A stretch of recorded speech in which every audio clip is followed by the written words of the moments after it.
Right, we're going to start with our smoked salmon. So this is quite a fun, festive dish. In the dish, we have our cured salmon. So we're going to put that here. We've got our parsley oil, crème fraiche, and utensils you're going to need. We've got 2 little bowls here, 2 little mixing bowls, a decent sharp knife, a white plate, and just a lightweight mixing pudding spoon. And I'll tell you why lightweight is important in a minute. So I'm just going to leave this here. So first of all, what we want to do is you want to get the bit of salmon. I'm right-handed, so I'm going to put the thick end of the salmon on the right side, and we're going to pull the salmon and move the board so it's right on the edge of the table.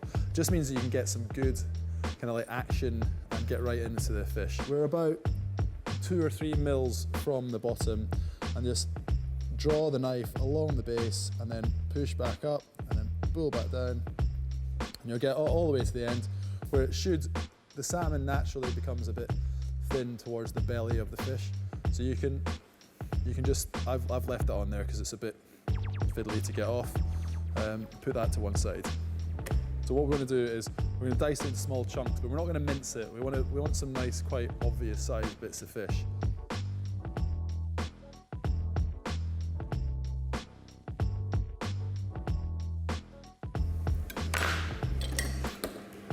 Just going to put these into a nice little bowl. This is one of my favourite things ever. So it's parsley oil. So it's basically, to let you in on a secret, you blitz up parsley and just normal vegetable oil, and then you have to pass it through a sieve, and you end up with this like really amazing, vivid green oil, and it really looks great on plates and just kind of brings the dish alive. And then we've got some crème fraiche here. So crème fraiche obviously goes really well with fish. And what we want to do is get yourself a little mixing bowl, and we're going to take approximately a tablespoon, which I'm going to say is about that. Let's say that much, whatever that is, a tablespoon. We're going to use about the same amount of this lovely green oil. So you can either spoon it in or pour it in. Oh, so great. So don't use it all. Make sure you leave about a teaspoon left in this and put it to one side, and we're going to come back to it in a minute.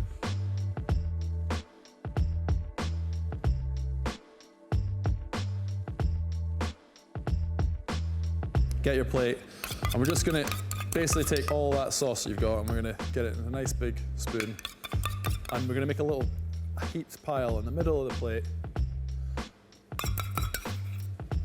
And you want to just give us a little slap, okay, or a splat. So you've now got this kind of splat all over the plate. A spoon of the salmon, and just pop it right in the middle here. With the same spoon, we're going to take a little bit more oil, a teaspoon, and just over the top of the salmon, and then around the outside. And if you have a little bit of lemon zest and some pepper, frying the ground pepper, we're just going to sprinkle that over the top. Let me see if I can find some. Do you know if we have any pepper anywhere? Anyone got any pepper? So I've got a bit of coarse pepper and fine pepper here. Just from a bit of a height, just give it a little bit of over there. And that is a pretty trendy looking dish. You'll never guess what I've just found. A bit of lemon, so I've just got an old grater here. We're just gonna, on the fine grate, we're just gonna give it a little. There we go. So that should give it a bit of zest, and then you wanna get yourself a bit of bread and butter, crusty bread and butter, have it on the side, a little cracker, get stuck in.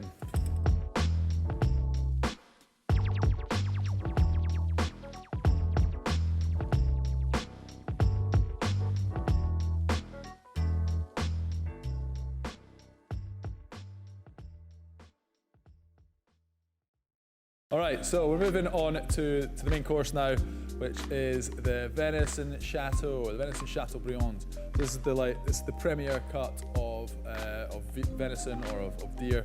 Then we've got some mashed tatties. Got them in this like amazing cooking liquor of cream and butter. We've got some braised red cabbage, bone marrow gravy as well. First thing you need to do is get everything organised. We need to have 3 saucepans, a frying pan, and one of those saucepans is right here. We have got it simmering away, and the first thing you do is we're going to cook these potatoes. So we've got a pan of boiling water. This is the kind of a sous vide technique, so it's basically sealed in a bag. What I like to do is just put something on the base, so you can use a sieve or a little bowl, or I'm using these kind of cookie cutters. So I'm just going to get them in there, and I do this just to stop the bag from like touching the base, because the base can get quite hot. I'm going to pop these in here for 30 to 40 minutes until basically the potato chunks, you'll be able to feel them go nice and soft and mashable. Make sure it's covered with water, bring it to the boil, and we literally just want to like simmer it on a low simmer. So our potatoes have been cooking, our tatties are cooked. They've been in here for about 30-40 minutes, I think probably close to 40 now. And when I squash them, the potato is nice and like crumbly, and it squeezes in between your fingers, you can tell. So what I'm going to do, I'm going to take the same saucepan, I'm going to dump out all the contents, get it back on the hob, get yourself a little colander and a little bowl, and take this. And what we want to do is just basically we're going to pass the potatoes. So we're going to pass it through a sieve. See all that liquid coming out at the bottom. Looks amazing. And then turf them into your saucepan. So we don't have a masher in this industrial kitchen, so we're going to use an old-fashioned technique to teach you in the Scouts. I've mashed it all up, and I'm just going to work this liquor back into it. Check for seasoning.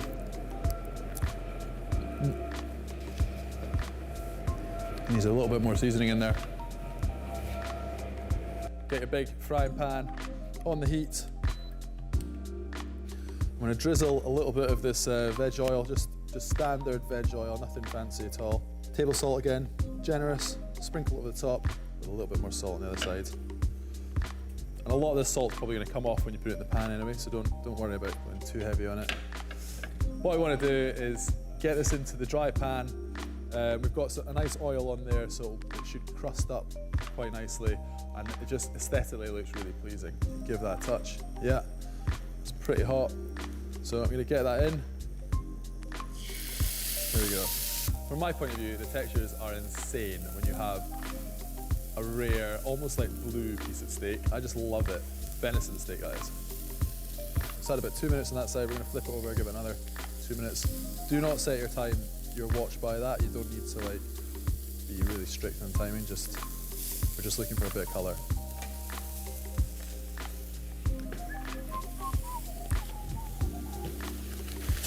I'm going to take that out, put it in here, and then I'm just going to turn this off and pop it in the oven, 10-15 minutes. So whilst the venison's in the oven, what we want to do is just get all the other bits and bobs together. So that being our mashed potato, we're going to get that nice and hot again. We're going to get our red cabbage nice and hot, and our bone marrow gravy. Red cabbage, stick it in here. Braised red cabbage, we cook it down with lots of like festive spices. Saucepan on, and we're going to now get this delicious gravy.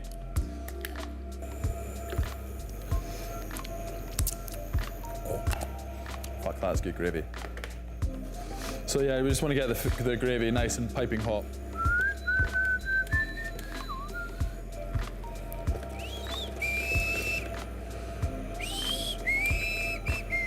All right, it's plating up time. So we've got our meat, which has just come out of the oven. This is still nice and rare for me. Warm plate. I'm going to take good scoop of mash here on one side, and then we're gonna get another one like this.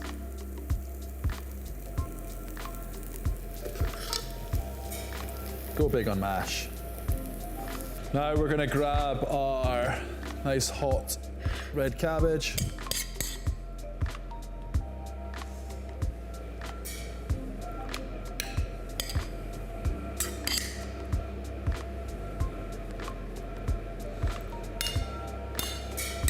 And you get our steak. Some people like to do it on an angle. I like to go straight down. And we're gonna put them into kind of, yeah, 1.5 centimeter thick slices.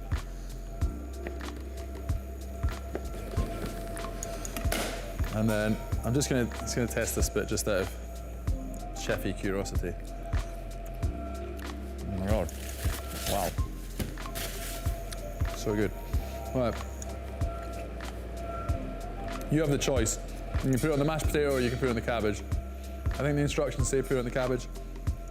I'm gonna go a little bit mental. I'm gonna put it on the potato.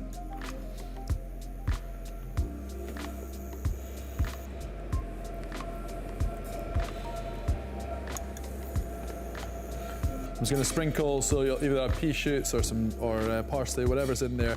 We're gonna put it over the red cabbage for a little bit of Christmassy vibe. Bone marrow gravy at the end.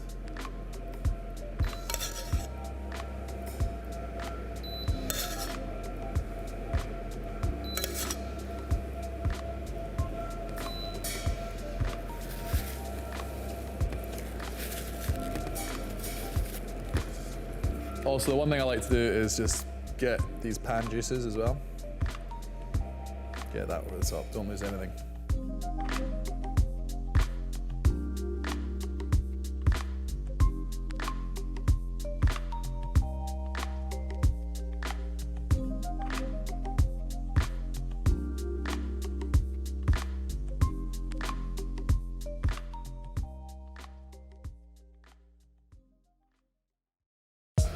Okay, 2 down, 1 to go. We're gonna get stuck in to our famous whiskey sticky toffee pudding. For this, you're gonna need the sticky toffee pudding, the clotted cream, and the sticky whiskey sauce. We've basically done all the hard work, so you don't have to do too much. So what you're gonna need is a microwavable dish with a loose fitting lid, a plate, and a spoon. So, get your pudding, take out this foil casing, just gently, or you could probably rip it off.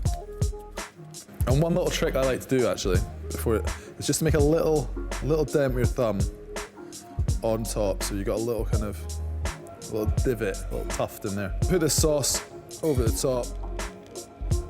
Literally, don't worry too much about how it looks. We want to get all this sauce, like every single last morsel is coming out of this. So you get the lid on. I'm going to leave a little gap there, and then we're just going to pop it in the microwave for 1 minute, 30 seconds, and then get it right onto this plate.